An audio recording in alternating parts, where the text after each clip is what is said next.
Hello there, my name is Clare Maxwell at Embodied Learning Systems. I'm an Alexander Technique teacher and I work with psychotherapists and somatic practitioners who are always tuning their system to other people. And I'm offering some practices to help you retune back to yourself. So today's video is about your visual system and how visual tension can cause a lot of discomfort in the whole body. So, and there's a trick using cranial nerve 2, which supplies the organ of sight, the perception of light and color. It's a purely sensory nerve, and using a very simple attention to this part of our visual system, we get a little freedom from our visual habits. And it can really change your whole day if you just take 5 minutes to do this. So it's a pretty simple practice, and it's involved with the only things you need to be doing are standing and turning and maybe walking a little. So I'm starting with my feet under my head and I'm looking out on the horizon. The horizon is just kind of the middle of your universe. It is not down and not up, but in the middle. So that's where your gaze is. And I want you to move about, or at least turn, if you can, in your space. Looking on the horizon and not having to look at your feet. So you're just getting comfortable with this because you're not trying to hold any particular posture. You're just interested in seeing what's around you. And then you're going to come back to a focal point on the screen and close your eyes.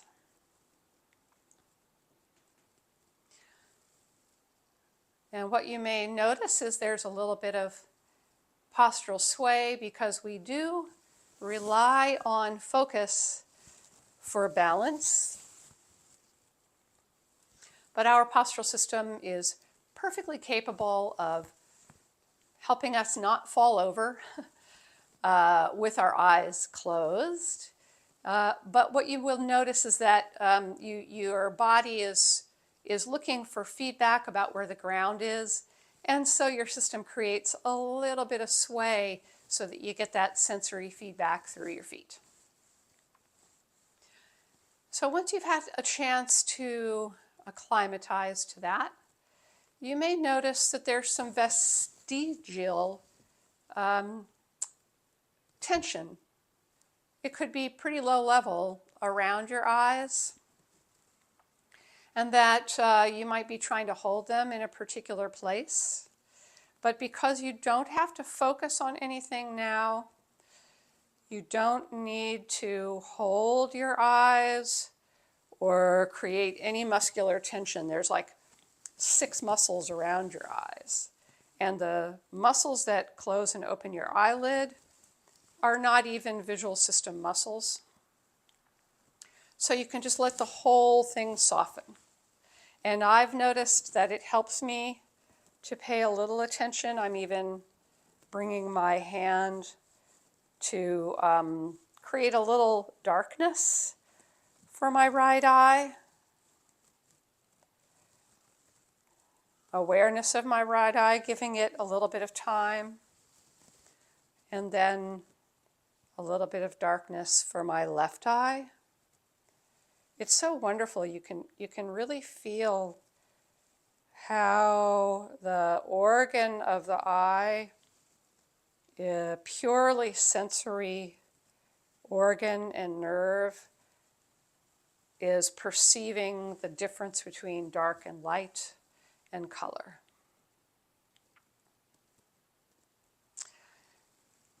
So now that your eyes are a little easier, I just want you to softly pad your feet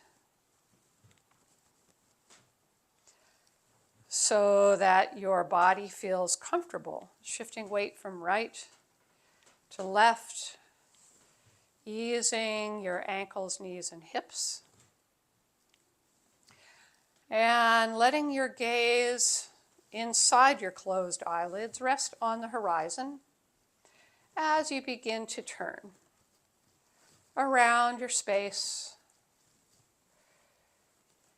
And your perception or your guess about where the horizon is based on something other than focus.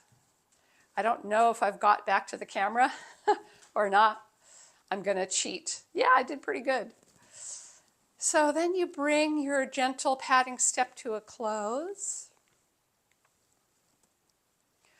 letting your gaze really rest on the horizon, not looking up. Well, you could actually look up a little bit and then look down a little bit behind your closed eyelids. And then let your system reset to wherever you think the horizon is. And very slowly, gently open your eyes. Seeing where your gaze is resting now, where middle is. It could be a little lower or a little higher than where you usually look. And take one more exploratory walk around your space, not focusing on anything in particular, but just getting comfortable with this new,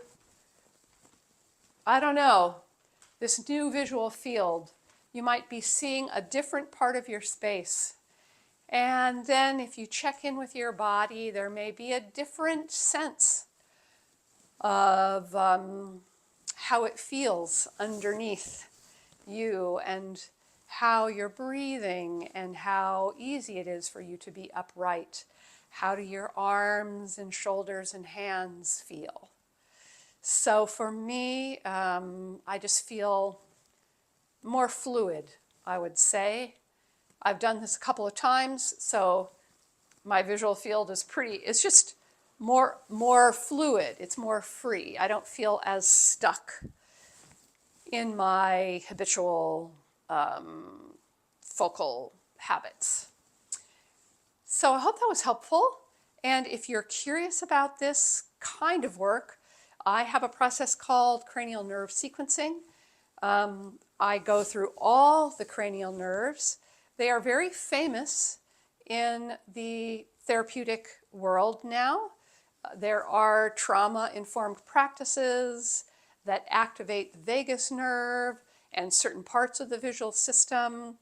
But I think we lose something when we zero in only on one part of a system.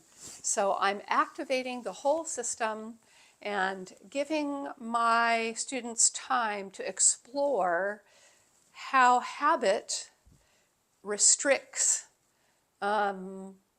these amazing, sensory and motor capacities that we have, and how we can start to move outside of the restriction of habit patterns. Because that's the Alexander technique process, really. Okay, I hope that was helpful. If you want to check out the work or an upcoming retreat in Philadelphia, a live retreat, please check out the description box below. Please subscribe. Please like and share with somebody who might need this information. Thank you so much for watching.